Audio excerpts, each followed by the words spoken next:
Capítulo 1. El desastre en el bote de carga. El pescador era una cicatriz flotante en la piel esmeralda del Amazonas. No era un navío, sino una plataforma de carga oxidada, un esqueleto de metal que crujía bajo la piel de su pintura descolorida. Para Mateo, de 10 años, ese bote era su universo entero, el olor persistente a diésel quemado que se mezclaba con el aroma dulce y podrido de la jungla, la humedad perpetua que hacía resbaladizas las tablas de la cubierta, y el ruido constante, ese murmullo grave y acuoso del río que se convertía en el latido de su propia existencia. Mateo no estaba aburrido. Los chicos de la orilla soñaban con ciudades ruidosas, pero él tenía el espectáculo interminable del río. Ahora estaba tumbado boca abajo cerca de la popa, justo al lado de la pila de sacos de yute que contenían café para la próxima entrega, sintiendo la vibración rítmica del motor, su cara a apenas centímetros del agua. Las aguas eran tan marrones que parecían barro líquido, densas con el misterio y la vida. Javier, su padre, estaba en la pequeña cabina al lado de Elena, su madre. Discutían en voz baja sobre el precio del combustible y la tardanza del monzón. Sus voces eran familiares, parte del fondo. En el fondo cenagoso, a varios metros por debajo de la quilla del pescador, la vida era otra cosa. Se llamaba Anaka. En ese momento, Anaka no era un depredador mitológico ni una villana de película, era una criatura de instinto, impulsada por un imperativo biológico que no admitía debate, el hambre. Era una hembra masiva, una sucuri verde que había vivido más de 20 años en ese tramo de río. Su cuerpo, un cilindro de músculo y escamas de casi 7 metros, se había mimetizado con el lodo y las raíces anegadas. La marca de escamas irregulares cerca de su ojo izquierdo, una especie de media luna pálida, era su único rasgo distintivo, algo que nunca había sido visto por un humano. Durante semanas, Anaka había fallado. El aumento de la pesca ilegal y la tala habían alterado su ciclo. Los grandes capibaras y los caimanes juveniles se habían vuelto escasos. La energía que consumía el simple acto de respirar y moverse era un déficit que su cuerpo ya no podía ignorar. Su mente, reptiliana y eficiente, registraba el constante estrés ambiental. El pescador no le era ajeno. Era un objeto irritante y ruidoso que pasaba con regularidad. Pero en esa tarde, mientras el bote se detenía para atracar en un meandro particularmente denso, Anaka percibió algo diferente, una vibración débil, constante, en la superficie, justo al borde de su alcance. El cuerpo de Mateo, tumbado a lo largo del borde, con una mano colgando cerca del agua, parecía una rama flotante, una pieza de madera a la deriva.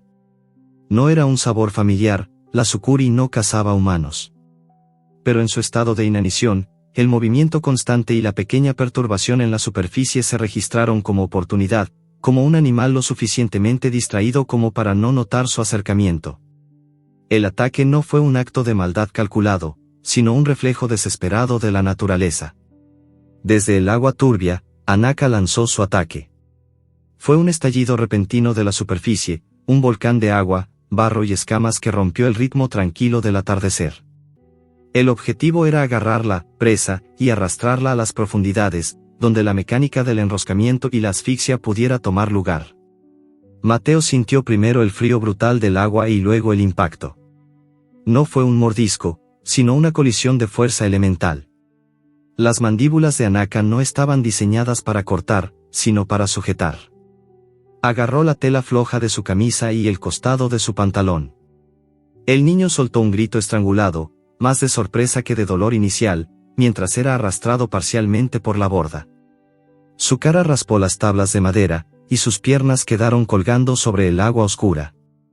Arriba, en la cabina, el grito de Mateo cortó la discusión de Javier y Elena como un cuchillo. «Mateo. Mateo», gritó Elena, la primera en reaccionar. Su mente no procesó la imagen de una serpiente gigante, solo la de su hijo en peligro. Salió disparada de la cabina, sus ojos fijos en la tensión de la camisa de Mateo. Javier la siguió, paralizado por un segundo de terror absoluto que lo dejó mudo. Elena se abalanzó, agarrando a Mateo por los tobillos. Tiró con una fuerza primal, la fuerza de una madre que se enfrenta a lo incomprensible. Sintió la resistencia elástica, la potencia viva al otro lado de la borda, y se dio cuenta. Una serpiente. Javier, el machete, rápido. Javier, al fin, salió de su estupor. El pánico se transformó en una furia ciega y helada. Corrió a la cabina, no por el machete de la cocina, sino por el machete de trabajo pesado que usaban para cortar la maleza en el muelle. Cuando regresó, vio el espectáculo que destrozó su cordura. El torso de su hijo estaba sumergido, y la parte visible de la sucuri era un tronco musculoso, verde y pardo, de un tamaño aterrador. Elena tiraba de Mateo, gritando, «Suéltalo. Suéltalo, bestia». Anaka, sintiendo la doble resistencia, el tirón desde el bote, se confundió. Esta presa no se estaba rindiendo. Además, la presión en sus mandíbulas era solo sobre la tela, no sobre el cuerpo blando. Estaba perdiendo energía valiosa. Y luego vino el dolor. Javier, sin pensarlo dos veces, sin apuntar con precisión, solo con la necesidad desesperada de detener la amenaza, descargó el machete con toda su fuerza sobre el área donde la masa muscular de Anaka se unía a su cabeza, justo donde el cuello era más ancho. El filo del machete no penetró profundamente, la piel de la sucuri era sorprendentemente resistente. Pero el impacto fue brutal y punzante. Golpeó justo en la zona de la media luna pálida de escamas, la marca singular cerca del ojo izquierdo. Anaka sintió una explosión de agonía. No era el dolor esperado de la presa luchando, sino una herida aguda y repentina infligida por un objeto duro y metálico. El dolor destrozó su concentración. El instinto la obligó a liberar la presa y a huir de la fuente de dolor. La sucuri soltó a Mateo con un movimiento convulso de su cuello. Se hundió en el agua con una velocidad sorprendente, su masa desplazando el agua en una ola turbulenta que sacudió el pescador. El sonido del chapoteo fue lo último que escucharon antes del silencio. Elena arrastró a Mateo, empapado, sangrando y temblando, de nuevo a la cubierta. Lo abrazó, sollozando histéricamente. Javier se quedó inmóvil sobre la borda, el machete aún en su mano, su respiración agitada, observando el agua que volvía a la calma. La bestia se había ido. Mateo no estaba muerto, lo cual era un milagro. Tenía un corte profundo y raspones severos en el costado y la espalda, producto de haber sido arrastrado. Pero no había sido aplastado ni mordido de lleno. La tela de su camisa había salvado su piel. Mientras Javier y Elena se apresuraban a vendar las heridas y encender el motor para ir al puesto de salud más cercano, Mateo estaba en un estado de shock. La adrenalina se disipaba y el dolor era una niebla. «Mi cabeza», musitó, su voz apenas un susurro. «Es la conmoción, hijo», dijo Elena, lavándole la herida. Pero no era solo la conmoción. Mateo miró hacia el río, al punto donde la sucuri había desaparecido. En el instante en que Javier había golpeado al animal, en medio del caos, sus ojos se habían cruzado. No fue un encuentro prolongado, sino un flash, una fracción de segundo en la que Mateo, a pesar de su terror, sintió algo más allá de la depredación. Vio un ojo oscuro, no de malicia fría, sino de dolor agudo y confusión. Era un animal que había actuado por desesperación, y que ahora sufría por un acto que, en el código de la jungla, había sido un error de cálculo. El miedo de Mateo se mezcló con una punzada de culpa inexplicable. Él, con su presencia, había atraído la atención. Él y su familia eran la perturbación en el mundo de Anaka. Javier encendió el motor, el pescador volvió a crujir y se alejó. Mateo se recostó, apoyado contra los sacos de café, y sintió la vibración del motor en sus huesos. La imagen del ojo herido de la sucuri parpadeaba en su mente.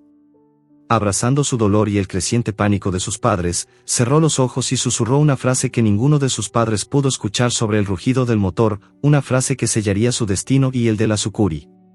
No fue un monstruo, fue la herida. El niño sintió el latido del motor, pero en su cabeza, comenzó a sonar otro latido, más lento, más frío, como el de un corazón masivo y herido que se retiraba a la oscuridad. Sus padres lo miraron, sus rostros desfigurados por el terror y el alivio. El capítulo termina con Javier mirando hacia el río, el machete aún en la mano, un terror sobrenatural en sus ojos. Su hijo está vivo, sí, pero la bestia está herida. Él sabe que la ley del río es simple, una herida solo se paga con sangre, y él acaba de herir a algo que es demasiado grande para perdonar, y demasiado inteligente para olvidar. Se pregunta si su acto desesperado de amor ha sellado la condena de su familia. Capítulo 2. El eco de la herida. La clínica ribereña era poco más que un tejado de zinc y paredes de madera, pero para Elena y Javier, representaba un refugio de la oscuridad que habían dejado atrás en el río. La prisa de El Pescador se había calmado en la tensa espera mientras curaban las heridas de Mateo. La doctora, una mujer curtida por la vida en la selva, desinfectó los raspones profundos y el corte del flanco del niño. No eran heridas mortales, pero eran un recordatorio brutal de cuán cerca habían estado de perderlo todo. Mientras la doctora aplicaba una venda, Javier no podía estarse quieto. Caminaba de un lado a otro, su mirada clavada en un punto invisible más allá de la ventana. Su terror inicial se había solidificado en una mezcla tóxica de alivio y culpa. Si hubiera estado allí, Elena. Si no hubiera tardado con el machete. Susurró, su voz ronca. Elena, más práctica pero igual de traumatizada, sostuvo la mano de Mateo. Dejemos eso, Javier. Lo salvaste. Eso es todo. La bestia se ha ido. El diálogo que siguió fue un intercambio de almas heridas. Estaban atados por el trauma, pero divididos por la culpa. ¿Se ha ido? ¿De verdad crees que se ha ido? Javier se detuvo, con la cara contraída. Era enorme. No era un ejemplar normal. Esa cosa sentirá el golpe. Y aquí, en el río, no hay ley. Solo la venganza de la selva. Mateo, tumbado en la camilla, sentía el peso de las palabras de sus padres, que eran mucho más dolorosas que sus raspones. Ellos hablaban de un monstruo, de una bestia. Él había sentido algo más en ese fugaz contacto visual. Él no sentía odio, sentía una curiosidad punzante mezclada con la extraña sensación de que él también era responsable. Le dieron calmantes, y el niño se durmió. Pero el descanso fue inquieto. En la fiebre, no soñó con ser tragado, sino con un frío profundo, el olor a lodo fresco y la pulsación sorda de una agonía muscular. Mientras tanto, a kilómetros de distancia, en la oscuridad protectora del aguajal secreto, Anaka se hundía en el cieno. Era su refugio ancestral, un laberinto de raíces de mangle y agua estancada, donde el sol nunca penetraba por completo. La herida era un infierno punzante. El corte de Javier no había sido superficial, aunque no había atravesado el cráneo, había dañado el músculo y la piel. La media luna de escamas pálidas, ahora desgarrada, sangraba lentamente. La Sukuri se arrastró hasta una pila de ramas rotas, forzándose a la inmovilidad. Su metabolismo, ya lento, se ralentizó hasta casi detenerse. Cada movimiento era una oleada de dolor, cada respiración un esfuerzo. El instinto le ordenaba esperar, sanar, economizar. Pero su mente, aunque primitiva, no estaba vacía. La serpiente sentía confusión. Había atacado por hambre, un instinto puro. Había fallado. Y luego, el dolor. El olor del bote y, más intensamente, el olor del pequeño humano que había arrastrado, se había quedado grabado junto con el olor del metal y la punzada de la herida. Ahora, esos olores no eran los de una presa. Eran los olores de la agresión, la amenaza y, extrañamente, una presencia persistente que vibraba en la conciencia de Anaka como un eco sordo. Era el niño, que había sobrevivido. La Sukuri asociaba el dolor y la herida con ese encuentro, marcándolo como el momento de la gran adversidad. Los días se convirtieron en semanas. Mateo se recuperaba lentamente en el bote.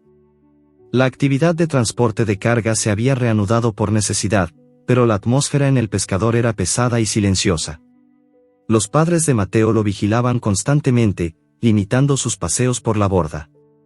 Mateo, en cambio, no buscaba venganza ni evitaba el río. Al contrario, se sentía atraído por él.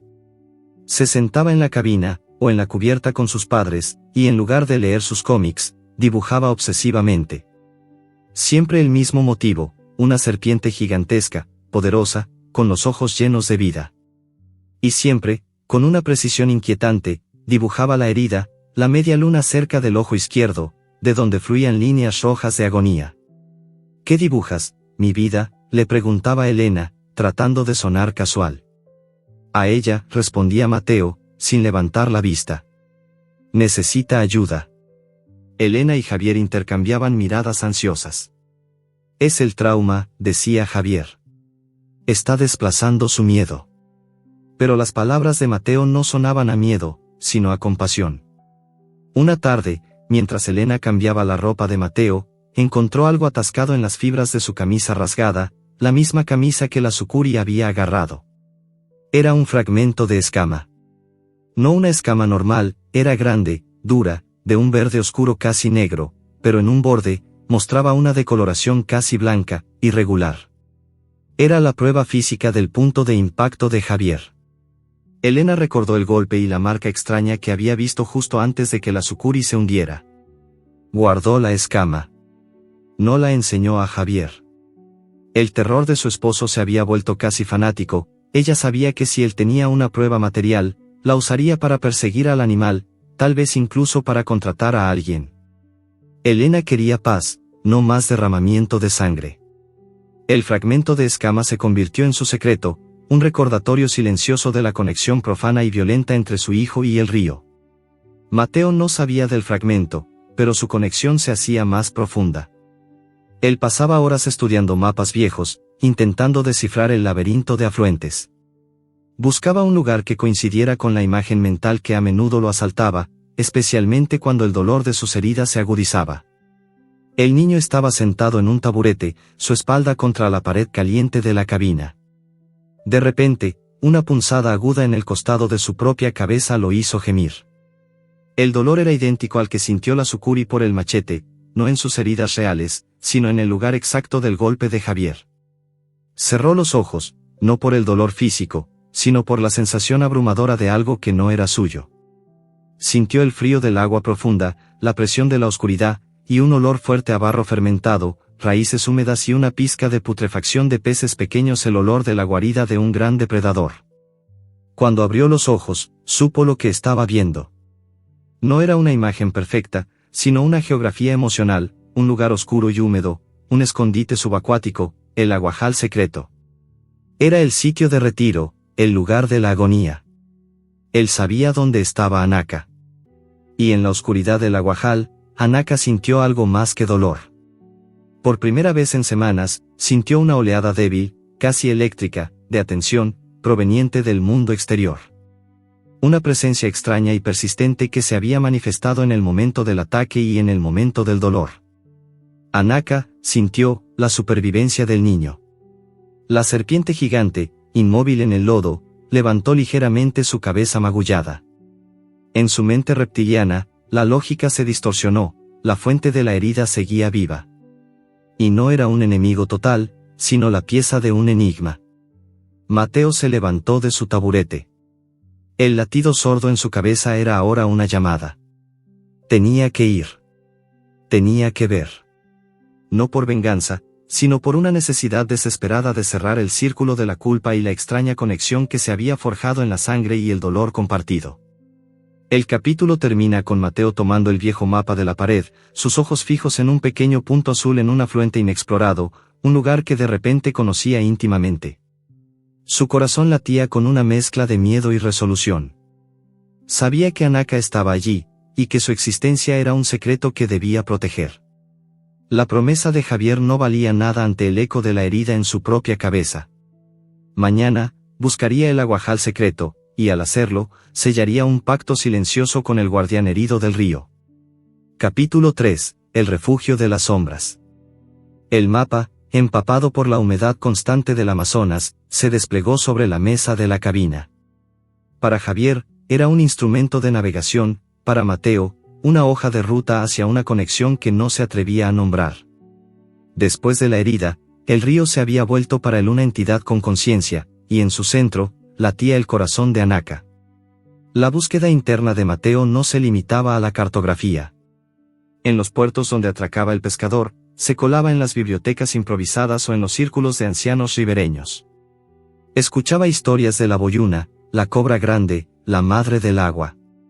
Leyendas de seres míticos que engullían barcos y transformaban ríos. Los cuentos eran poderosos, llenos de descripciones vívidas de escamas iridiscentes y ojos de fuego. Pero Mateo los rechazaba con una firmeza silenciosa. Su Sukuri no era un mito. Era real, herida y, por alguna razón, estaba vinculada a él. El fragmento de escama, que él no sabía que Elena había escondido, se había manifestado en otra forma, un pequeño amuleto que había fabricado con un trozo de corteza pulida y una pluma de guacamayo. Lo llevaba oculto bajo su camisa. Era un talismán, una especie de receptor mudo de la agonía y la necesidad de Anaka. La familia reanudó su viaje río arriba. La tensión era palpable. Javier y Elena vigilaban los bordes del río con una ansiedad febril. Para ellos, cada sombra, cada tronco a la deriva, podía ser el regreso de la bestia. Mientras tanto, un nuevo y más calculado peligro se arrastraba por los afluentes. Corrió la voz en las comunidades ribereñas sobre una anaconda gigante, de un tamaño sin precedentes, que había atacado un bote. Para la mayoría era una advertencia, para otros, una oportunidad de negocio. Un grupo de cazadores ilegales, encabezados por un hombre conocido solo como el Piraña, un apodo que se había ganado por su crueldad y métodos de despellejar la selva sin dejar rastro, había llegado a la zona. El Piraña no estaba motivado por el miedo, sino por el lucro. La piel de una anaconda de ese tamaño valía una fortuna en el mercado negro internacional. Mateo sintió la llegada de la amenaza de una manera visceral. No era el dolor agudo de la herida de Anaka, sino una sensación de desorden y hedor. Un olor a pólvora rancia, a tabaco barato y a miedo animal flotando en el aire. El pescador atracó cerca de un campamento abandonado, y Mateo encontró huellas de botas militares y el nauseabundo residuo químico de trampas. En la oscuridad protectora del aguajal secreto, Anaka sintió esta invasión con una claridad aterradora. El olor de estos humanos era diferente al de la gente del río, no era el olor a pescado y diésel, sino el olor a intención asesina. La Sukuri conocía ese olor. Era el olor de los que no respetan. Su recuperación había sido lenta. La herida en su cabeza era ahora una cicatriz brillante y sensible, pero aún le costaba cazar presas grandes. El estrés de los cazadores la obligó a un nuevo nivel de cautela. Anaka, que normalmente dominaba su territorio, se convirtió en una estratega. Comenzó a utilizar su inteligencia para evitar las trampas de alambre y desviar a sus presas, capibaras, pequeños caimanes, de las zonas marcadas por los invasores. Ella era la guardiana del ecosistema, y los cazadores eran la plaga. La familia de Mateo, impulsada por la necesidad de completar la ruta, se acercó a un estrecho afluente, un lugar que Mateo, al ver el mapa, reconoció como el punto de acceso al aguajal. «Tenemos que atracar aquí, papá», dijo Mateo, señalando una ensenada inusual. «Hay un buen lugar para cargar leña, lejos de las lanchas». Javier y Elena discutieron. «Este lugar es demasiado silencioso, Mateo. Me da mala espina». «Deberíamos seguir hasta el pueblo», objetó Javier, nervioso. Su miedo ahora se manifestaba como aversión a lo desconocido. «Es la ruta más rápida, Javier», intervino Elena, práctica. «Necesitamos ahorrar combustible. Atraca, pero quédate cerca». Mientras Javier aseguraba el pescador, Mateo actuó con sigilo. Se escabulló por la orilla, buscando las marcas de El Piraña. Encontró un par de trampas mal camufladas. No podía desarmarlas, pero podía sabotear la caza. Recogió una cantidad considerable de bayas muy olorosas y las frotó contra la trampa, mezclando el olor con la grasa de pescado que utilizaban como cebo, volviéndolo inútil. Más allá, encontró un sendero recién marcado por los cazadores. Con una rama, borró cuidadosamente las huellas más obvias. Era su primer acto de ayuda directa a Anaka. La Sukuri, sumergida en un recodo del río, percibió el cambio. Los olores no eran correctos. El camino que había sido una señal de peligro había sido borrado. La presencia familiar, aunque aterradora, del niño humano estaba de nuevo cerca. Mateo se acercó a la orilla del agua. Estaba oscuro bajo el dosel de la selva. Llamó a Anaka, no con palabras, sino con un murmullo de sonidos guturales y bajos, un eco de los sonidos que había oído en sus alucinaciones. En respuesta, el agua se agitó, no con violencia, sino con precaución. Anaka, para advertirle del peligro que ella sentía, la proximidad del campamento de El Piraña, emergió lo justo para que Mateo viera la cicatriz brillante y fresca en su cabeza. No había amenaza en su postura. La Sukuri no estaba atacando, estaba advirtiendo. El ojo herido de Anaka se fijó en Mateo. Era un reconocimiento mutuo, sé que estás aquí, y sé que algo anda mal. Mateo sintió que su corazón se le salía del pecho. Era inmensa, poderosa, y letal. Pero no era el monstruo de los cuentos. Su mensaje era claro: quédate lejos. Sin embargo, Mateo, en lugar de obedecer al instinto de huida, sintió una oleada de afecto y responsabilidad. No podía irse sin dejar algo más. Algo que significara confianza, no solo advertencia. Se alejó del río y regresó al bote, no para esconderse, sino para tomar un objeto que valoraba por encima de todo, una vieja brújula de latón, un recuerdo de su abuelo. Regresó a la orilla. La Sukuri había desaparecido en las profundidades. Con manos temblorosas, Mateo colocó la brújula sobre una raíz expuesta de un árbol, en un lugar visible. Era un objeto inútil para la supervivencia en la selva, pero era una ofrenda de paz, un gesto de confianza suprema. Se alejó, con el corazón latiéndole con la adrenalina del riesgo. El capítulo concluye con una imagen tensa y poética. Mateo está subiendo a la cabina cuando se detiene y mira hacia atrás. El río está en silencio.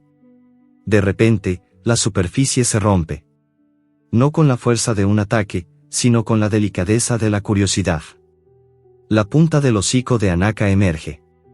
Mueve la cabeza con cautela, sintiendo los olores. El olor de la pólvora y de la trampa es fuerte, pero mezclado con él, el olor familiar del niño, y un nuevo olor metálico, el olor de la brújula. La Sukuri la toca, empujándola ligeramente con su mandíbula. Reconoce el gesto, el objeto inútil, el olor que no es de presa, sino de regalo. Anaka se traga la brújula con un movimiento lento y deliberado, no por alimentarse, sino por poseer el gesto. Luego se sumerge en la oscuridad. El gancho narrativo llega en el momento más inoportuno.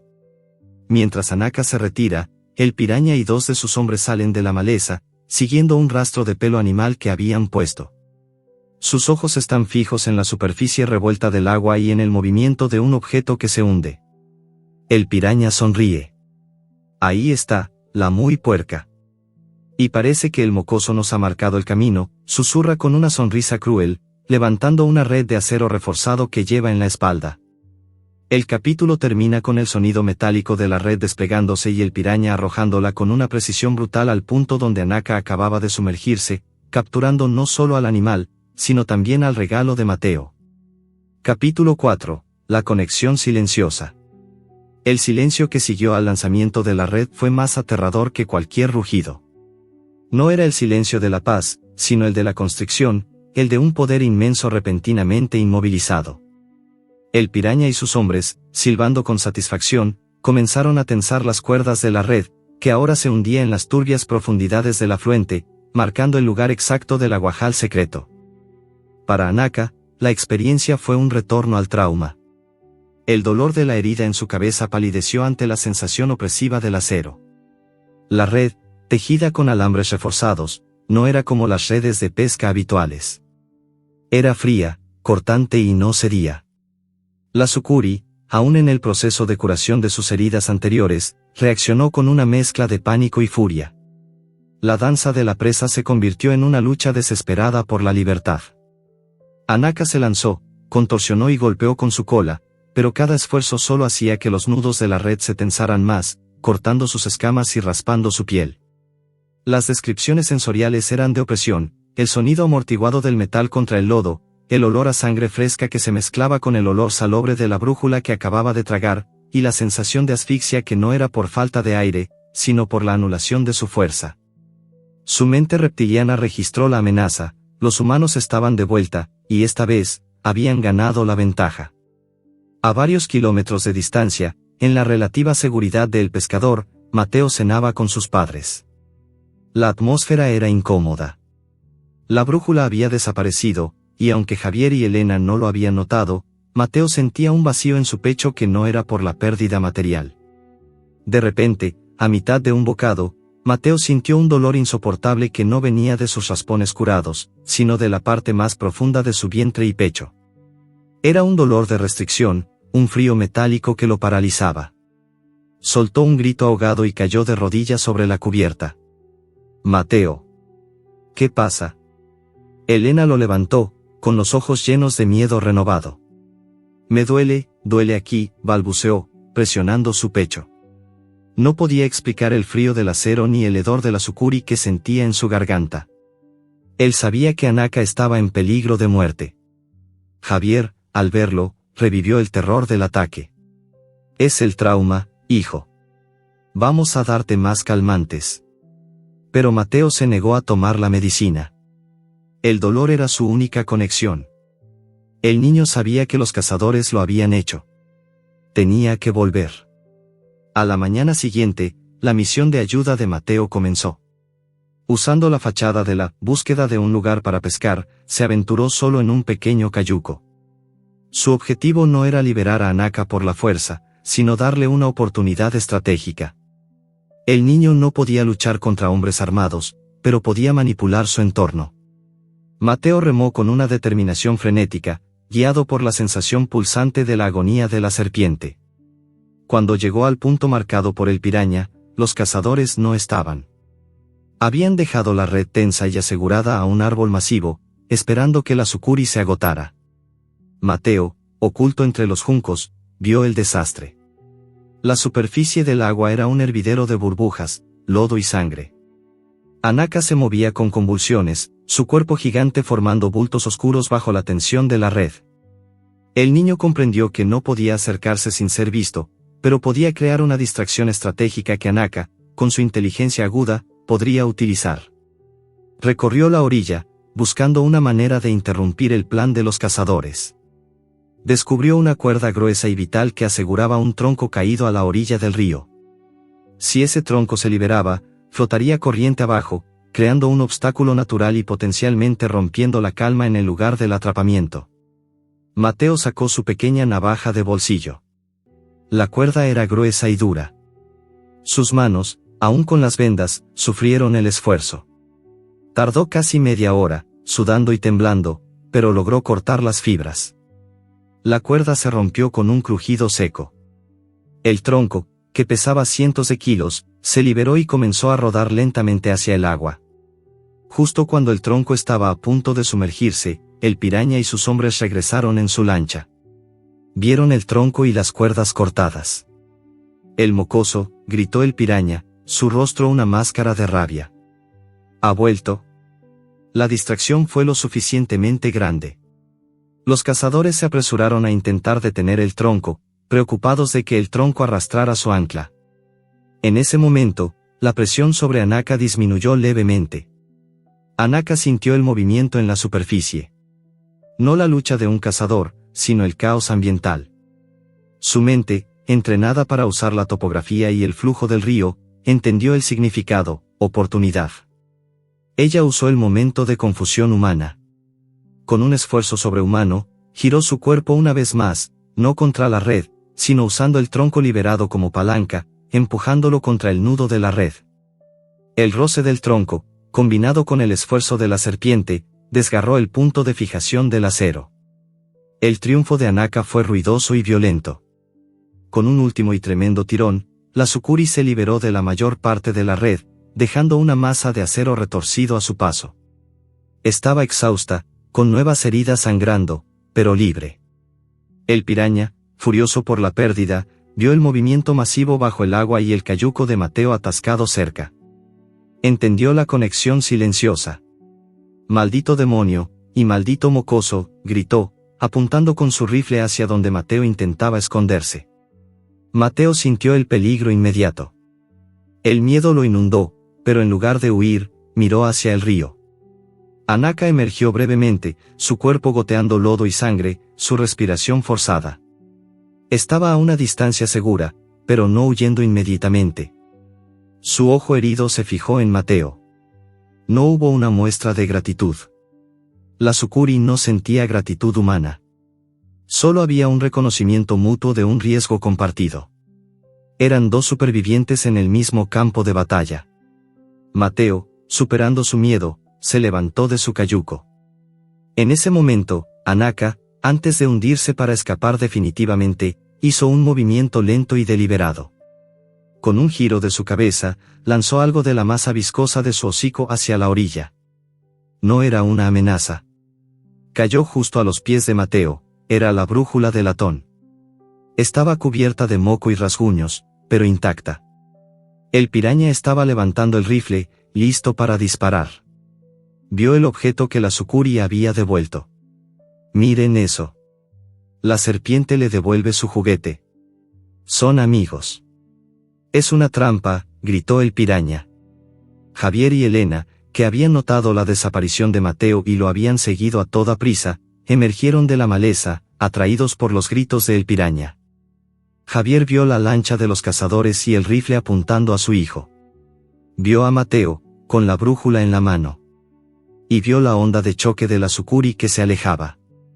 «Aléjate de mi hijo», gritó Javier, disparando un tiro al aire con su vieja escopeta de caza, un disparo que solo pretendía asustar. El tiro falló, pero el piraña se distrajo por un instante. Anaka usó ese momento para desaparecer por completo. El gancho final es la culminación de la tensión entre los tres actores. El caos se detiene. Solo queda el sonido del motor del piraña acelerando a toda prisa y el jadeo de Javier. Javier mira a su hijo, que sostiene la brújula y la sucia huella de la amistad de la Sukuri. Luego mira el agua turbia. Su mente está en guerra, la bestia que atacó a su hijo acaba de ser defendida por él, y luego salvada por su propio tiro de advertencia. El capítulo termina con Javier apuntando su escopeta, no al río donde la Sukuri desapareció, sino hacia la orilla donde el piraña se está desvaneciendo. El lector se queda con la duda agonizante: ¿Javier disparará ahora a los cazadores para proteger a su hijo, o disparará al río, sucumbiendo a su miedo a la Sukuri que sabe que ahora está vinculada a su familia? La alianza se ha hecho pública, y el peligro es inminente. Capítulo 5. El peso del acero. El grito de Javier y el disparo de la escopeta, aunque solo fuera al aire, dispersaron el infierno en la orilla del río. El piraña y sus hombres, sintiéndose superados y con la lancha desestabilizada por la huida de la Sukuri, se retiraron a toda prisa, lanzando maldiciones al viento y juramentos de venganza. Javier corrió hacia Mateo, empujándolo lejos de la orilla. El alivio por haber encontrado a su hijo con vida se mezcló con una furia tan grande que apenas podía respirar. Agarró a Mateo por el brazo, con demasiada fuerza. «¿Qué demonios creías que estabas haciendo?», gritó Javier, su voz temblando más por el miedo que por la ira. «Te dije que no volvieras. Nos has puesto en peligro a todos». «¿Y esa cosa? ¿Te ha devuelto el juguete?». Elena llegó corriendo, jadeando, y se interpuso. «Basta, Javier. El niño está bien. Vamos a casa». El regreso al El Pescador fue silencioso y brutal. La lancha de El Pescador se movía con el ritmo monótono de la travesía, pero dentro de la cabina, la calma se había roto. Se desató una confrontación familiar destructiva. «Nos salvó, papá», gritó Mateo, con lágrimas de frustración. Sostenía la brújula, ahora un objeto sagrado. «Los cazadores querían matarla, y yo la ayudé. Luego ella nos alertó con el tronco. No te salvó. Te atacó y luego tú te has obsesionado con ella». Javier golpeó la mesa, haciendo vibrar la vieja radio. «Esa cosa es un monstruo, Mateo. Un monstruo que nos costará la vida si sigues con esta locura. Quería que te murieras, yo la herí para salvarte». Elena intervino, su voz llena de una autoridad dolida. «Javier, ella no está loca. Tienes que ver lo que pasó. Esos hombres iban a matarnos a todos. Pero, Mateo, tienes que entender el miedo de tu padre». La discusión se centró en la negación de Javier y la aceptación amedrentada de Elena. Para Javier, aceptar que una anaconda gigante, que lo había herido a él y había aterrorizado a su hijo, ahora estaba actuando como su protector era una traición a su propia necesidad de control y seguridad. Exigió una promesa forzada. «Júrame, Mateo. Júrame por tu vida que no volverás a buscar a esa bestia. Que no volverás a acercarte a ese río sin nosotros. La voz de Javier era un ruego desesperado, no una orden. Mateo miró a su padre. Vio el miedo genuino, el amor que impulsaba esa prohibición. Pero también vio la injusticia. Lo juro, papá, mintió Mateo. Lo juro. La paz regresó al El Pescador, pero era una paz falsa, construida sobre una mentira. Mientras tanto, en el fondo cenagoso del río, Anaka, magullada y con el cuerpo aún dolorido por la red, se retiró a un nuevo escondite más profundo. Había ganado la batalla, pero había pagado un precio. La decisión de Anaka fue inusual. Normalmente, un evento tan traumático habría provocado la migración a un nuevo territorio. Pero el olor del piraña y la persistente presencia del niño la detuvieron. Ella era un depredador de cúspide, y este era su territorio. El niño era una perturbación, pero los cazadores eran la verdadera amenaza a largo plazo para ella y el delicado equilibrio que garantizaba su supervivencia. Anaka, aunque reptil, poseía una memoria territorial formidable. Decidió quedarse y patrullar la zona, manteniendo una distancia segura, pero no abandonándola. El pescador y sus habitantes se convirtieron en parte del paisaje, un elemento extraño pero predecible de su vida. La calma duró 3 días. Días de vigilancia constante por parte de los cazadores y de ansiedad contenida por parte de la familia. El piraña, humillado y habiendo perdido su valiosa red, juró que no se iría sin la piel. Él sabía que la serpiente estaba debilitada, y ahora sabía que el niño era su punto débil. El piraña diseñó una estrategia más peligrosa, una que apuntaba a la raíz del sustento de la familia, el barco. Él y sus hombres, bajo el manto de una noche sin luna, plantaron cargas explosivas subacuáticas en un estrecho del río conocido como el Cuello del Dragón, un punto ineludible por el que el pescador tenía que pasar para llegar a la próxima ciudad.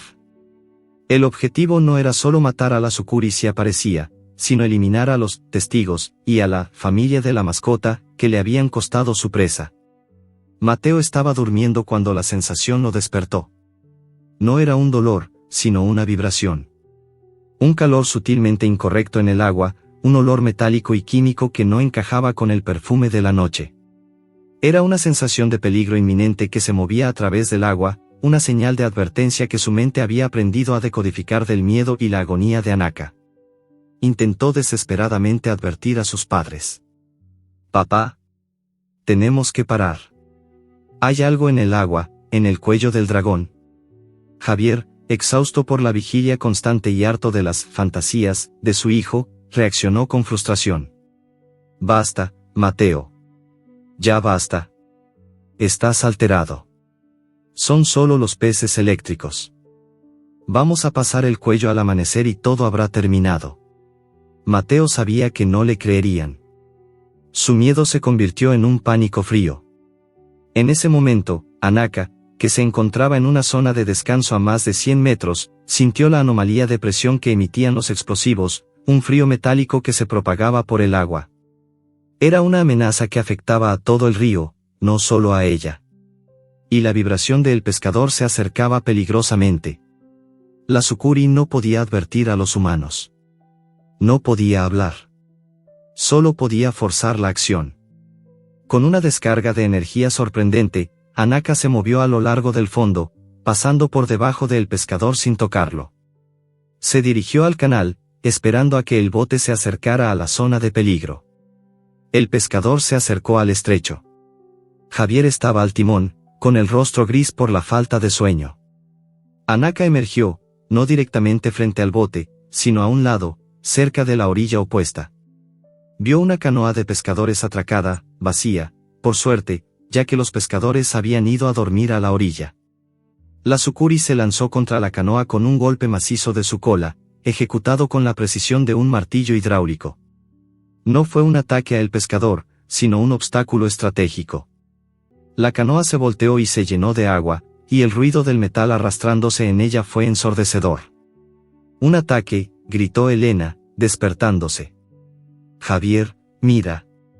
Javier, al ver la silueta gigantesca de la serpiente agitando el agua y la canoa volcada, reaccionó con el miedo que ya conocía.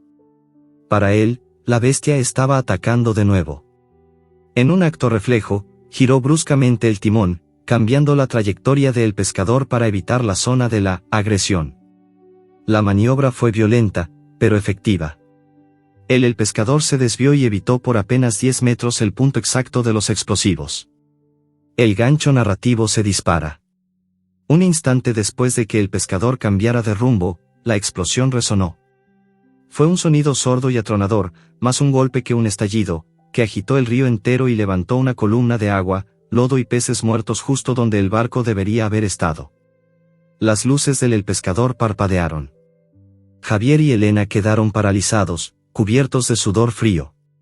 Si no hubieran girado. Javier miró por la borda.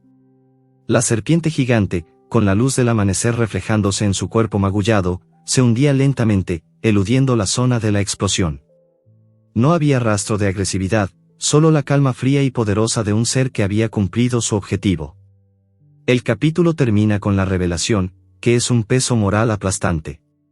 Javier, el hombre que había jurado matar al monstruo, observó la estela de la anaconda que desaparecía en la oscuridad. Él había girado por miedo, por instinto de supervivencia ante un ataque. Pero el ataque había sido un rescate. Se llevó la mano temblorosa a la boca. No había una explicación lógica. No había un monstruo. Solo había la verdad cruda y aterradora. La anaconda gigante, su némesis, acababa de salvar la vida de su familia, arriesgando la suya para obligarlo a girar. Su miedo se transformó en una pregunta cargada de terror: ¿qué es esta cosa? ¿Y qué quiere de mi hijo? Capítulo 6. La confianza rota. El amanecer se alzó sobre los restos de la explosión en el cuello del dragón. El aire olía a metal quemado y a sedimento revuelto. El pescador se había salvado, pero estaba anclado en un silencio estupefacto. La columna de agua y el rugido sordo habían borrado toda duda: alguien había querido matarlos. Y la única razón por la que no estaban muertos era el acto violento e incomprensible de la Sucuri. El reconocimiento tácito de Javier y Elena fue un abismo de terror. No podían hablar del animal como de una bestia malvada, la evidencia de que Anaka los había salvado era innegable, tangible. «Ha sido ella», susurró Elena, mirando las olas que se alejaban del punto de la explosión. «Ella nos obligó a cambiar de rumbo». Javier asintió, su rostro ceniciento. El miedo irracional que había sentido antes se había transformado en un miedo mucho peor, el miedo a lo incomprensible. «No lo entiendo, Elena. Primero nos ataca, luego mi hijo la defiende, y ahora nos salva la vida. ¿Qué clase de criatura es esta?». «La que no quiere ver su río destruido», intervino Mateo, cuya voz, aunque suave, resonaba con la autoridad de quien comprende. «Ellos pusieron bombas, papá». Ella lo sintió. «Me avisó en el barco, pero no quisiste escuchar». El diálogo de aceptación amedrentada comenzó. Elena se acercó a Mateo. «Hijo, sabemos que tú y ella, que hay algo. Pero tienes que prometernos que no volverás a ponerte en peligro. Esos hombres no se irán. Quieren matar a la Sucuri y a cualquiera que se interponga». Javier se mantuvo distante, todavía luchando contra su propia cobardía y culpa. No podía articular la gratitud, solo sentía una deuda abrumadora con algo que lo aterrorizaba. Mientras los padres se concentraban en reparar el daño menor del barco y vigilar posibles lanchas hostiles, Mateo planeaba su misión. La Sucuri había gastado una energía monumental y probablemente se había herido con la onda expansiva de la explosión. Necesitaba un camino seguro. Esa noche, bajo un cielo tachonado de estrellas que parecían indiferentes a la violencia en la tierra, Mateo se escapó. Se deslizó silenciosamente del barco en el pequeño cayuco, llevando solo una linterna y un pequeño saco de carnada de pescado seco, un intento rudimentario de una ofrenda nutricional.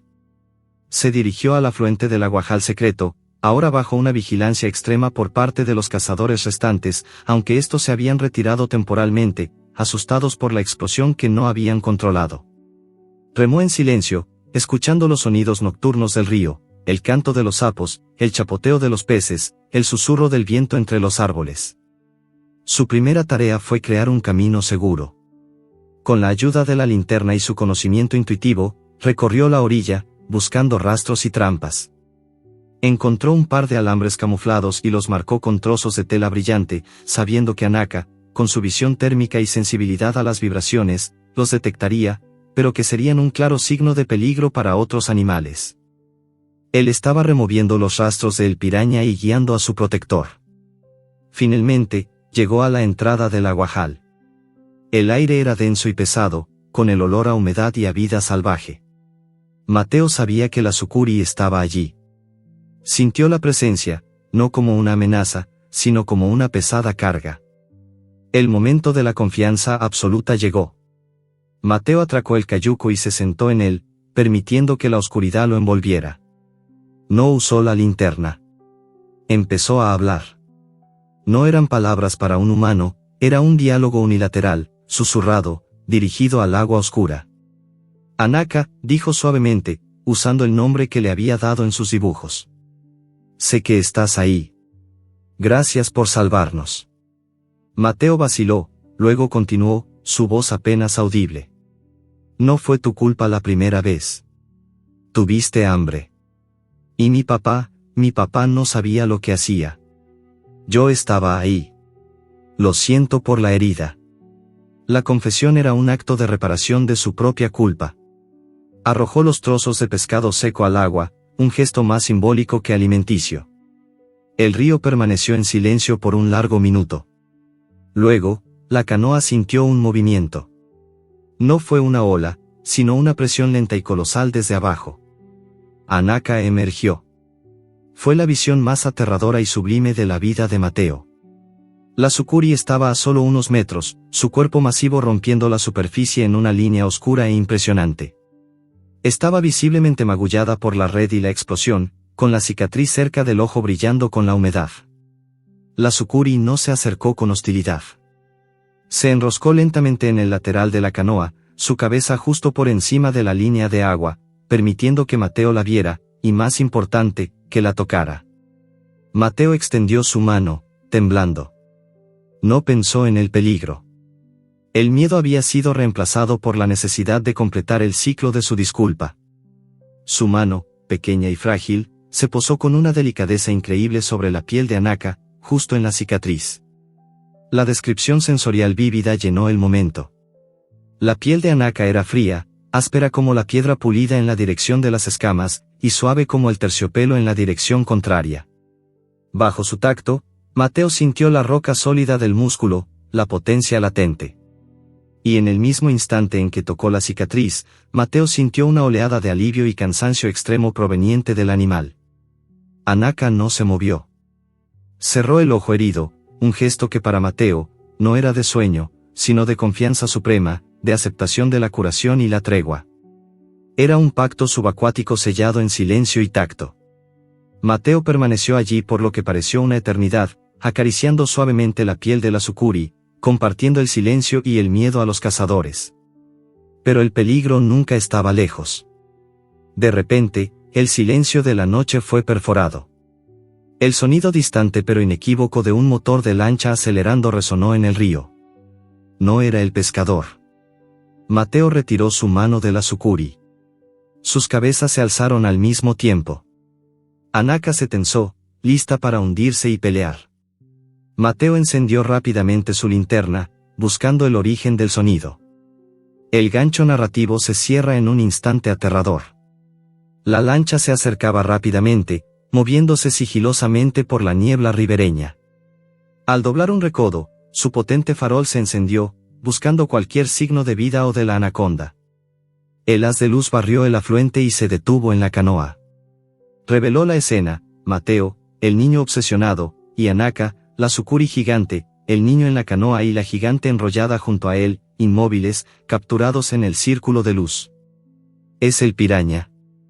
El capítulo termina con el sonido de la lancha reduciendo bruscamente la velocidad, y el grito de triunfo de el piraña resonando en el agua.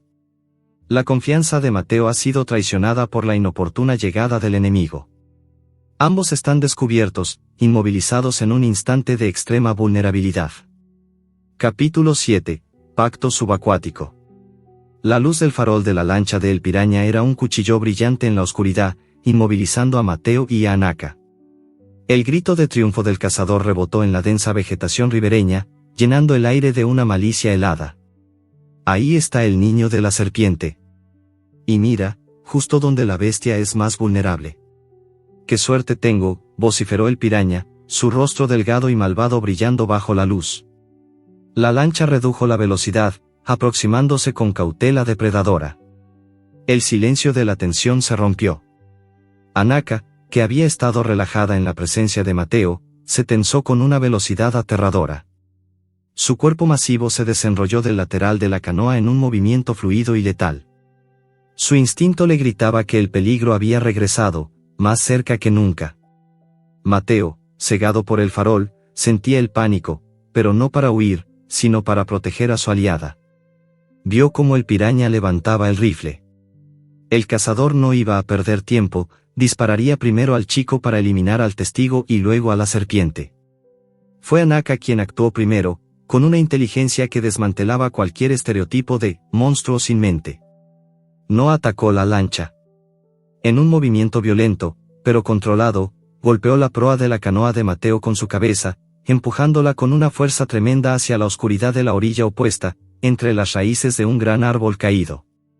La canoa se volcó, pero el movimiento fue suficiente para sacar a Mateo del rayo de luz y de la línea de fuego. Mateo cayó al agua, que era poco profunda, pero fría y viscosa. Se aferró a las raíces, sin importarle las sanguijuelas o los insectos. Escuchó el estruendo de un disparo. ¡Maldición! No dejes que se escape, idiota. Ve por el chico, que yo me encargo del cuerpo, gritó el piraña a uno de sus hombres. Comenzó la fuga coordinada. Anaka se convirtió en el objetivo principal. El animal no huyó, se hizo visible, atrayendo la atención del rifle. Con una ráfaga de movimientos poderosos, se lanzó a la luz, convirtiéndose en el blanco ineludible.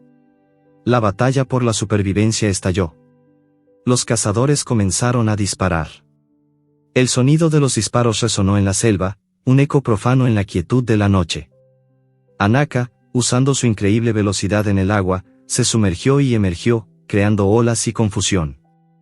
Los cazadores intentaron usar arpiones, pero la Sukuri era demasiado rápida, o el río, su hogar, demasiado denso. Anaka utilizó su masa y su conocimiento del río. Giró bajo el agua, envolviendo las hélices de la lancha con vegetación del fondo, ralentizando su avance. Un arpón rozó su costado, causando una herida superficial, pero la irritación la impulsó. La situación se estaba volviendo insostenible. Anaka estaba sangrando y cansada. Su movimiento se hacía más lento.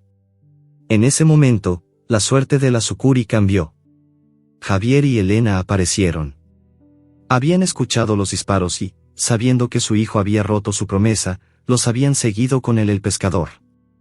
Cuando llegaron a la ensenada, no vieron al monstruo de sus pesadillas, sino una lancha de cazadores disparando a ciegas a un cuerpo gigante que luchaba por su vida, y a su hijo escondido en las raíces. La negación de Javier se rompió por completo. Vio la maldad del piraña y la desesperación de la Sukuri. Por primera vez, entendió la advertencia de Mateo. Su miedo se transformó en una furia protectora. Elena, llama por la radio. Denuncia disparos. Y agárrate fuerte, gritó Javier.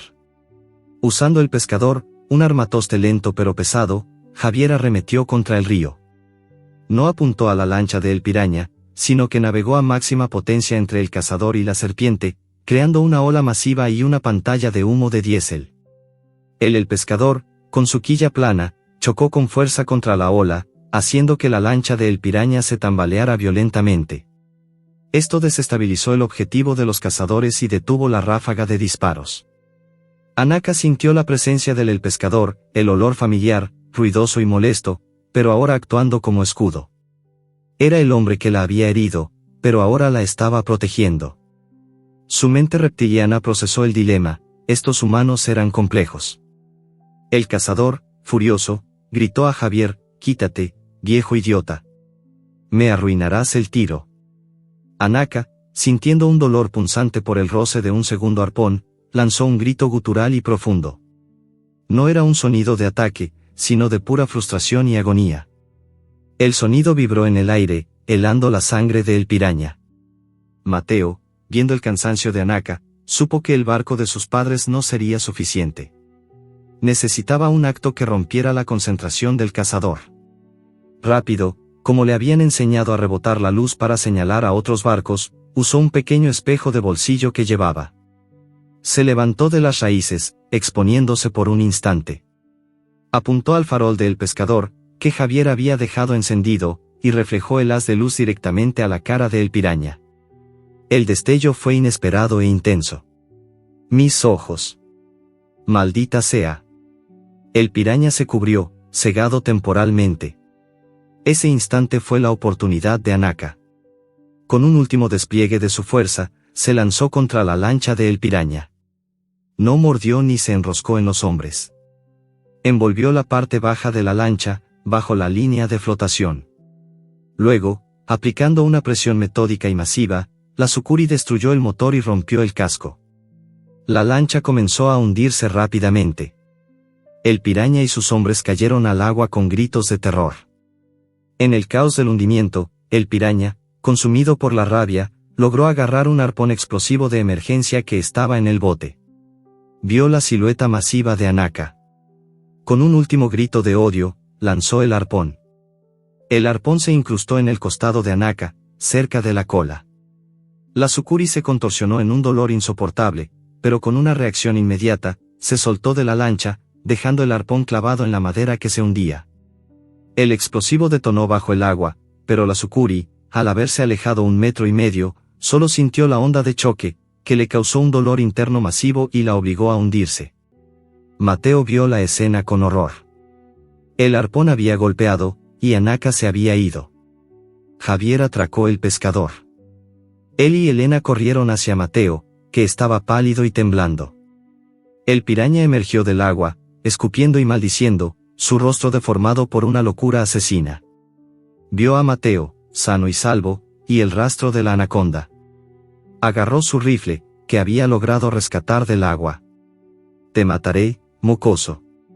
¿Y a tu puta familia?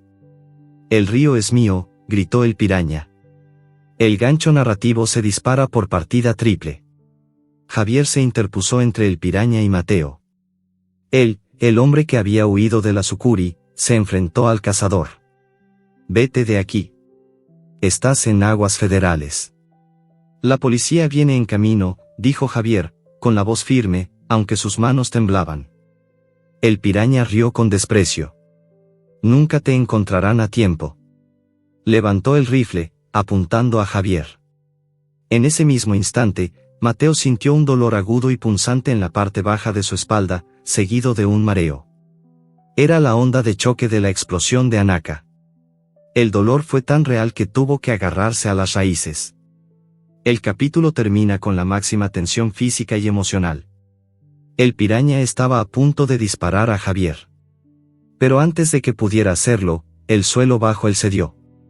Anaka, usando la última reserva de su fuerza, había socavado la orilla del río, creando una inestabilidad que solo el Piraña sintió. El cazador cayó al lodo, perdiendo el rifle en el proceso. Javier, Elena y Mateo se quedaron inmóviles. El Piraña, cubierto de barro y derrotado, observó la lancha hundida, el rifle perdido y el rastro de la Sukuri, sabiendo que la victoria del animal había sido total y humillante. Mateo, viendo a El Piraña retirarse en la oscuridad, sintió el dolor de la Sukuri. Susurró, está herida. Muy herida. La pregunta que queda flotando es, ¿sobrevivirá Anaka a la explosión y al arpón? ¿Y qué pasará ahora que El Piraña sabe que la familia de Mateo es su protectora? Capítulo 8. Confrontación en la ensenada.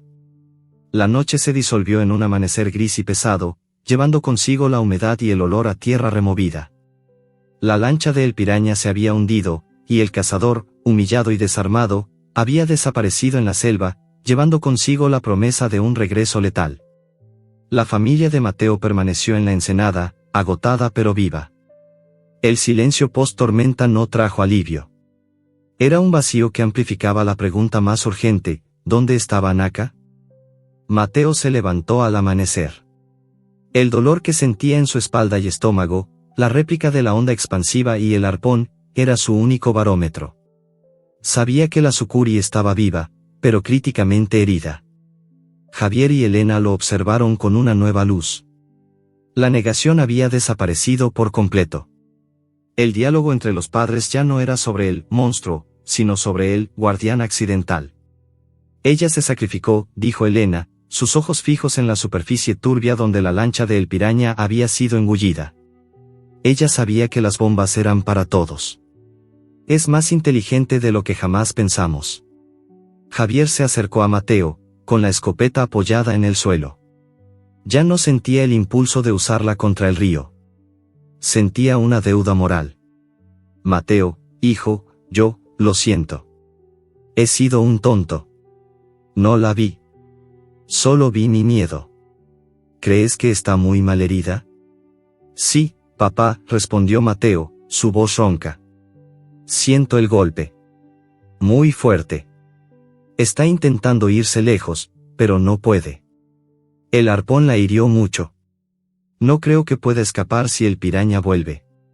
O si vienen otros. La confrontación final con el piraña no sería física, sino alegórica. La familia pasó las siguientes horas asegurando el pescador y limpiando el desastre. Javier, superando su trauma, actuó con pragmatismo. Él y Elena decidieron que su misión no era cazar, sino proteger el territorio. Empezaron a patrullar la zona en la pequeña lancha de apoyo, buscando rastros de El Piraña y de otros cazadores que pudieran haber oído el tiroteo.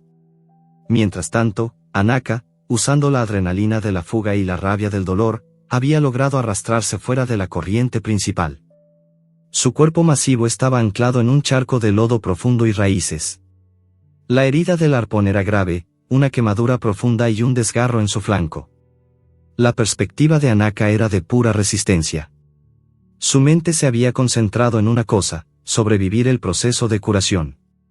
El dolor la obligaba a la inmovilidad, pero el instinto la mantenía despierta y vigilante.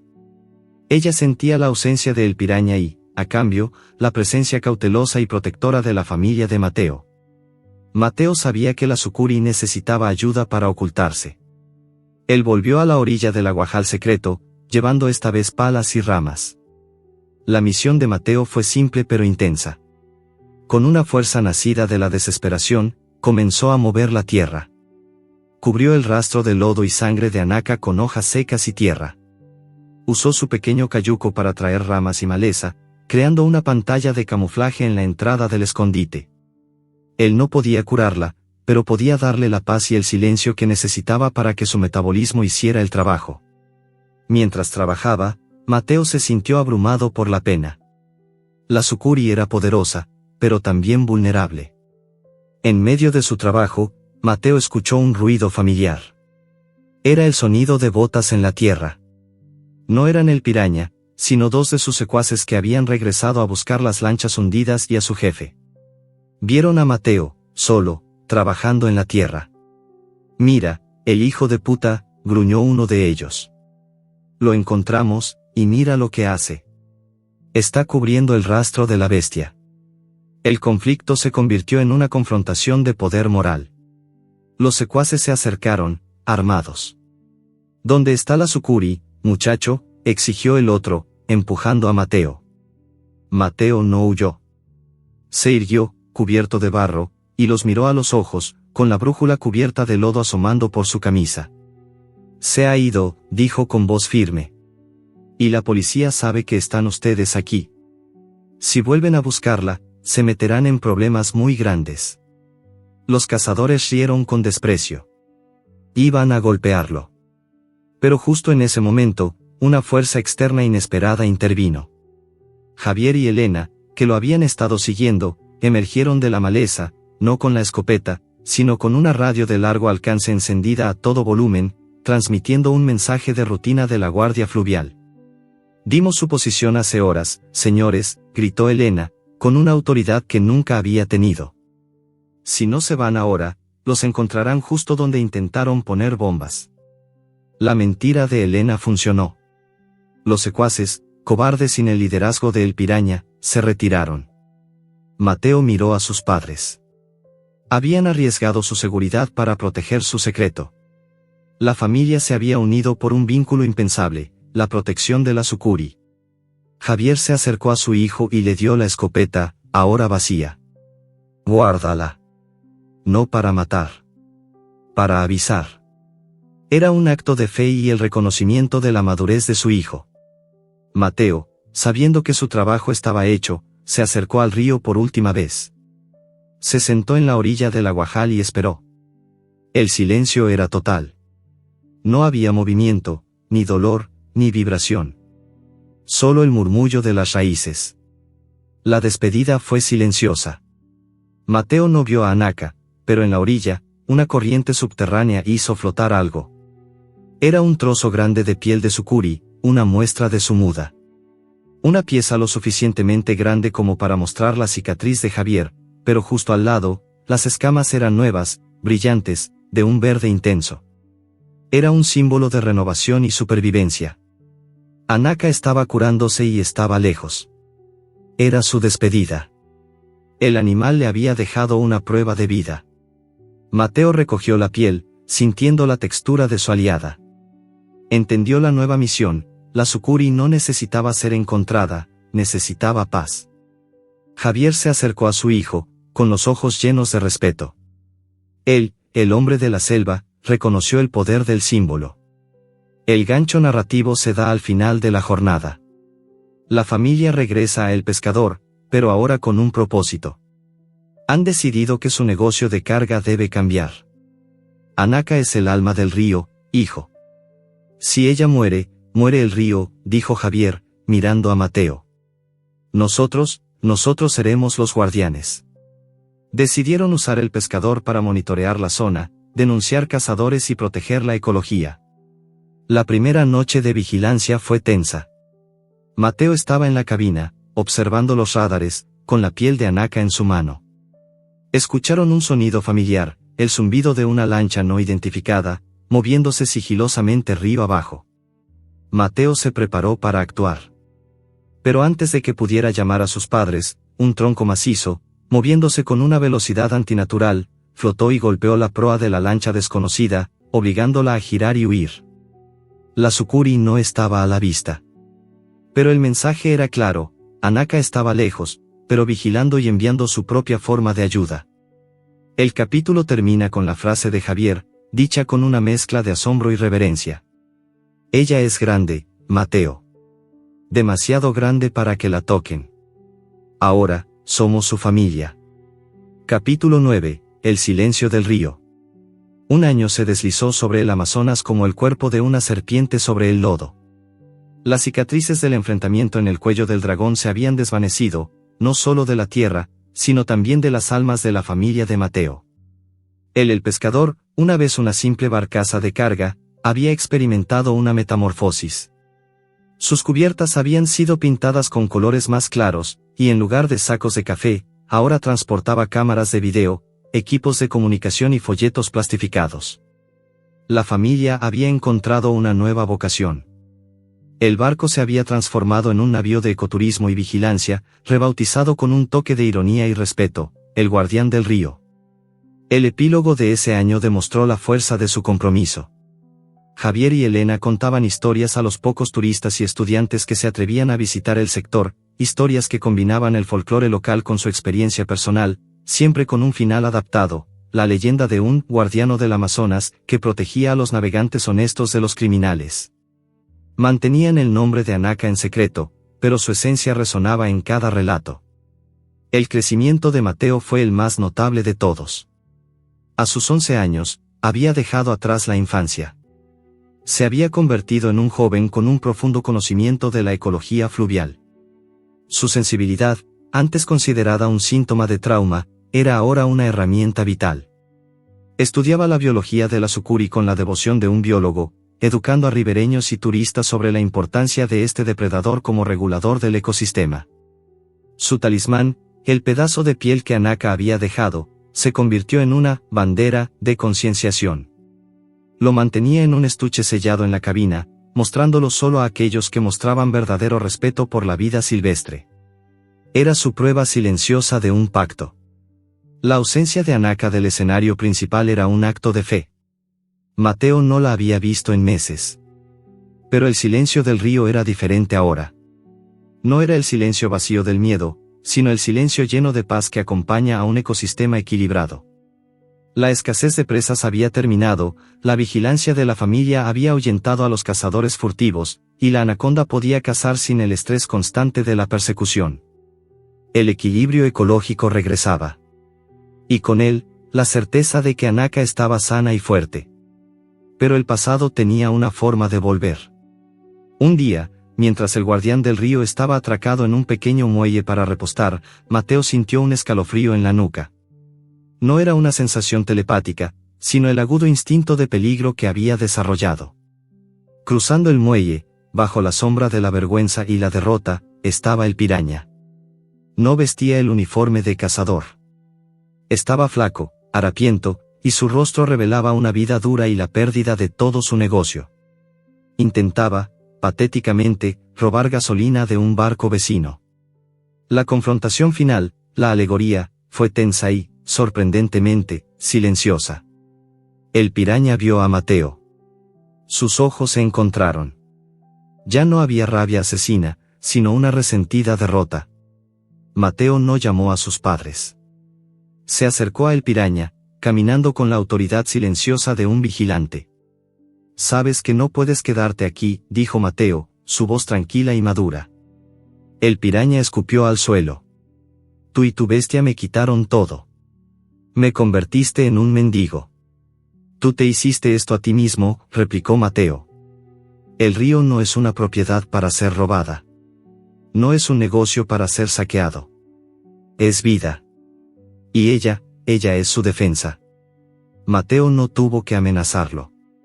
Simplemente representaba la fuerza moral y el conocimiento. La lancha hundida, la pérdida de sus hombres, la vergüenza en la comunidad, todo era la prueba de que el poder real no residía en las balas, sino en la persistencia silenciosa de la naturaleza. El piraña dudó por un momento. Él estaba acostumbrado a la violencia, no a la retórica. Se dio cuenta de que el niño había crecido. El cazador derrotado se dio la vuelta, se alejó arrastrando los pies y desapareció para siempre de la narrativa del río. Esa noche, con el corazón en paz, Mateo sintió la necesidad de cerrar el círculo. Con el consentimiento de Javier y Elena, navegó en el cayuco, solo, de vuelta al aguajal secreto.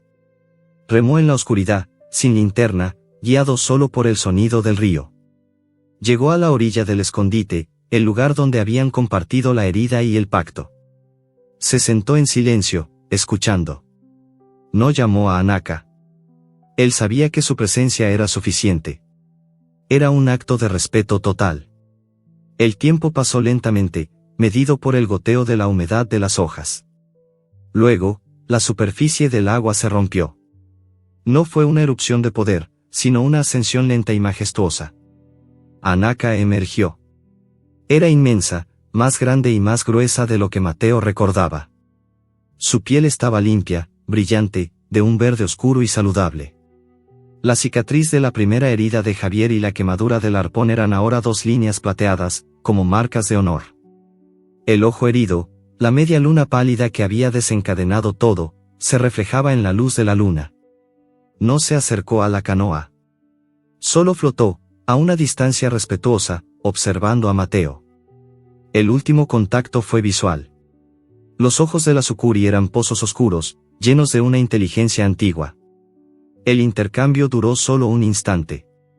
No había amenaza ni gratitud, sino aceptación de su alianza, el reconocimiento de que su territorio ahora tenía un protector humano. Con un movimiento fluido y lento, Anaka se hundió, y el ojo plateado fue el último en desaparecer bajo la superficie. El círculo se cerró. Mateo sonrió, con la certeza de que el vínculo era inquebrantable y eterno. Puso su mano sobre el fragmento de piel que llevaba consigo. El gancho emocional fue la realización final de la verdad de la historia. El capítulo termina con la frase de Mateo, susurrada al río en el silencio final. No la salvé, ni ella me salvó. Nos salvamos el uno al otro del miedo. Capítulo 10. El legado del guardián. Pasaron varios años. El guardián del río ya no era simplemente el sustento de una familia, sino una institución local, un faro de conciencia ecológica en un río a menudo acosado por la codicia. Las heridas de la madera y las del alma de la familia se habían curado, dejando solo la fibra más fuerte del propósito.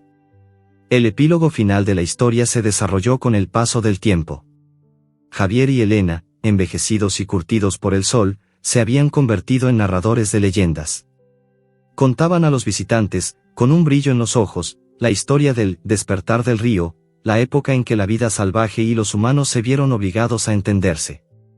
Sus historias siempre giraban en torno a un guardián silencioso, un espíritu del agua cuyo tamaño era un mito, pero cuya presencia era una certeza.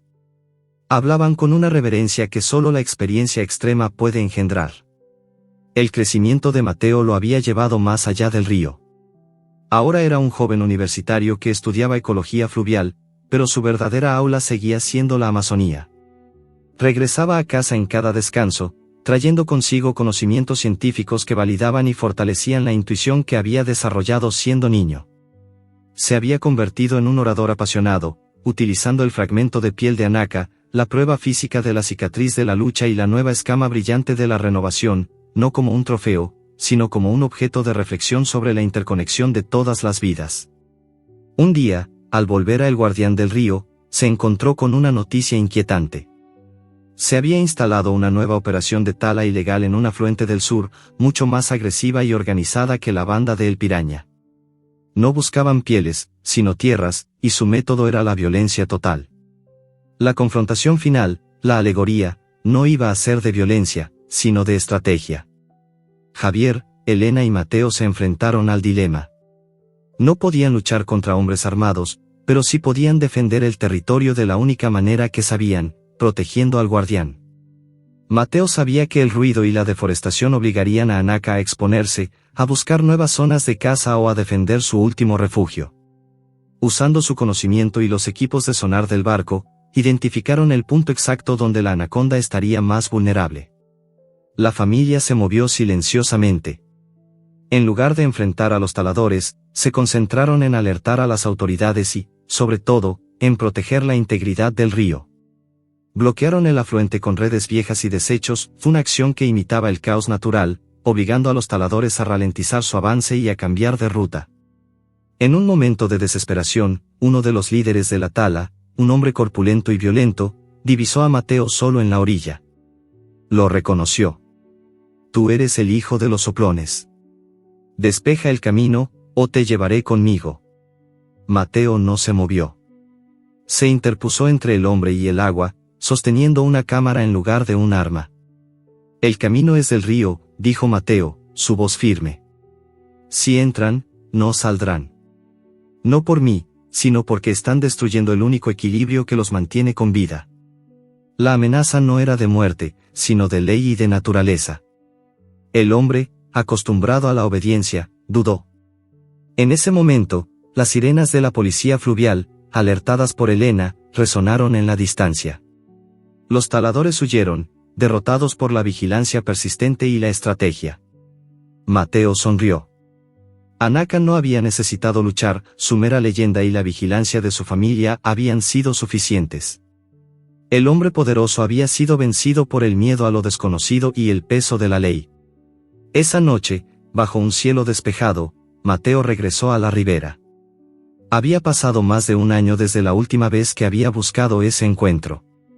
Su corazón no latía con ansiedad, sino con gratitud y profunda paz. Se acercó al agua, en el mismo lugar donde una vez sintió el dolor de la sucuri. Se sentó, no buscando un diálogo, sino ofreciendo un silencio respetuoso. La sucuri era ahora una entidad de su propia leyenda, y no necesitaba ser molestada. Después de lo que pareció una eternidad, sintió la presión en el agua. La energía de la sucuri. El ojo final emergió de la oscuridad, a una distancia de unos 10 metros. Anaka, ahora en el pináculo de su tamaño y salud, flotaba en la superficie. Sus cicatrices, las marcas plateadas, eran claramente visibles bajo la luz de las estrellas. El encuentro fue breve, el más tranquilo de todos. Anaka lo observó. Mateo observó a Anaka. No hubo necesidad de palabras ni de toques. Solo la confirmación de la aceptación. Ella había prosperado. Él había cumplido su pacto. El ojo plateado, el que había sido herido y el que había sido el origen de toda la conexión, parpadeó lentamente. Era un gesto que Mateo interpretó como la aceptación de su alianza permanente. La Sucuri se sumergió, deslizándose hacia la oscuridad de su reino. Mateo se quedó mirando las olas que se alejaban, sintiendo un vacío que era, a la vez, de pérdida y de plenitud. Él era solo un chico del río, pero había compartido un destino con el depredador más grande del Amazonas. Regresó a El Guardián del Río, donde Javier y Elena lo esperaban. La luz de la cabina era cálida y acogedora. Mateo miró el fragmento de piel de Anaka. Ahora entendía que la verdadera victoria no había sido la supervivencia, sino la superación del miedo y la transformación de la culpa en empatía. El capítulo concluye con una reflexión final que cierra el círculo narrativo y emocional, dejando al lector con un mensaje de profunda interconexión. Mateo, al entrar en la cabina y sintiendo el calor de su familia, miró el río por última vez y susurró la verdad definitiva de su viaje. No fue la fuerza lo que nos salvó, ni la magia. Lo que nos salvó a ella y a mí, lo que salvó al río, fue que, en el momento de la verdad, elegimos vernos, no como atacante y víctima, sino como la misma vida. Elegimos la empatía sobre el miedo. Y en la selva, la empatía es la única protección real que existe. El legado del guardián continuaba, silencioso y poderoso, vigilado por la familia que había aprendido a vivir no contra el río, sino con su alma.